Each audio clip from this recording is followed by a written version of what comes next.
सेवेची आस्थाई असे सेवेकरी आपल्याकडे आहेत आणि आपण त्यातच आनंद घेतो. आपल्याला गर्दीची काही गरज नाही. तर प्रत्येकीने काय करा, आता राहिले 5-7 दिवस बरं का, कुणाला आडवं कुणाला काही, आपण प्रत्येकाला कारण सांगतो, पण संकट आल्यानंतर महाराज आपल्याला कारण नाही सांगत. आज प्रत्येकच जण आपली की संकटात बाहेर पडली. आपल्या केंद्राच्या सगळ्यात म्हणजे जेवढे बी सेवेकरी आहेत ना तेवढे पण असे जास्तीत जास्त संकटातून बाहेर आलेले.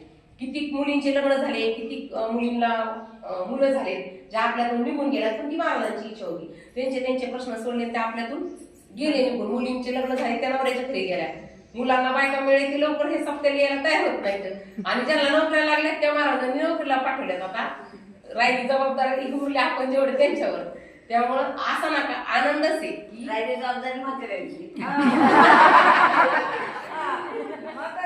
राहिली जबाबदारी म्हाताऱ्याकडं, तरी पण महाराज आहेत त्यामुळे काळजी करायची नाही. आपला सप्ताह मोठा होणार आहे.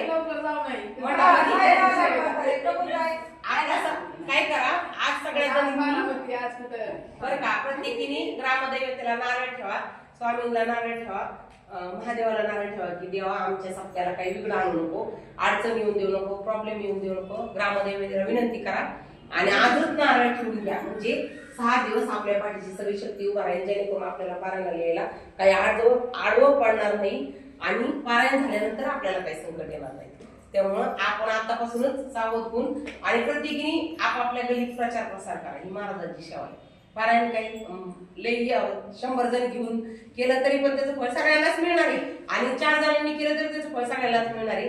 त्याच्यामुळं गुरुच्या आज्ञेने की कुणीतरी दुःखमुक्त झालं पाहिजे, नुसती गर्दीचं काय करायचं नाही.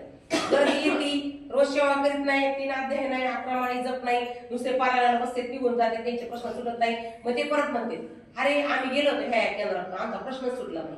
इथं तसं नाही, इथं फुकट काही मिळत नाही. जो करेल सेवा तोच खाईन मेवा. तुम्ही नुसतं गुरुचरित्र पारायणाला नित्य सेवा रोज करायलाच पाहिजे. 3 अध्याय 11 माळी जप पंचमाहेतने आपल्या गुरुमाऊलींचे गुरूंनी आपल्याला सांगितलेली नित्य सेवा आहे.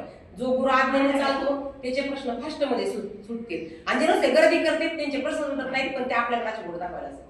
त्यांच्याकडे आम्ही गेलो त्यांच्यामुळे काय झालं, आपल्याकडे नाहीत तसे पण असते. म्हणजे एक उदाहरण असते म्हणून आपण त्यात नाही बसलेलो. बघा आज किती सुंदर सगळ्यांनी आरती म्हणून सगळे आपले जुने सेवे करते की ज्यांचा आवाज जे लाजत नाही रुजत नाही, सुंदर अशा आरतीचा आवाज येत होता. मस्त सगळ्याजणी देवीच्या देण्यापासून महाराजांसाठी आरतीने आरती केली. आरती आर्ततेने भगवंताला विनवण्यासाठी असते. आपण तोंडात फुटलं तरी काय आपला आवाज जात नाही. तुम्ही लेखीला आहे नुसतं तोंड हलवा बोलवा ये म्हणून तीन का तू तुझा काय कर का, तिला मोठ्यानेच आवाज आला बाळा इकडे ये रे. तसंच आहे भगवंताचं, पण त्याला पण आर्ततेने म्हणून आरती आर्ततेने छान झाली, सुंदर. मला म्हणजे मी लई दिवसातून आहे म्हणून मला वाटतं की सगळ्याजणी किती छान आरती म्हणतात आवाज काढून देवीच्या देण्यापासून. तरी आपण वीस का असताना घाबरायचं नाही. गेल्या वेळेस कुणालाच फोन नाही केला, गेल्या वेळेस कोणालाच विचारलं नाही पारायला यायचं का, तरी 50 पारायण झाली. पण ह्या वेळेस तसं नाही करायचं. दरच वेळेस महाराजांवर नाही जबाबदारी टाकायची, थोडी जबाबदारी महाराजांचा आशीर्वाद देऊन आपल्याकडे घेऊ. गुरु आज्ञेने थोडासा गल्लीत प्रचार प्रसार करा. एकेकीला 5, 2, 4 येऊ नाही सहज कोणी भगवंताजवळ येत नाही, आपण सुद्धा येत नाही. आपली सेवा संपर्क देणारी आपण सेवेतलं बाजलं, त्यामुळे प्रयत्न करीत राहायचं. महाराज प्रयत्नाला यश नक्की देते आणि सुंदर असा फळा महाराज आपल्या सगळ्या जणी करून घेते. आपण आता नारळ पण ठेवू. श्री स्वामी समर्थ.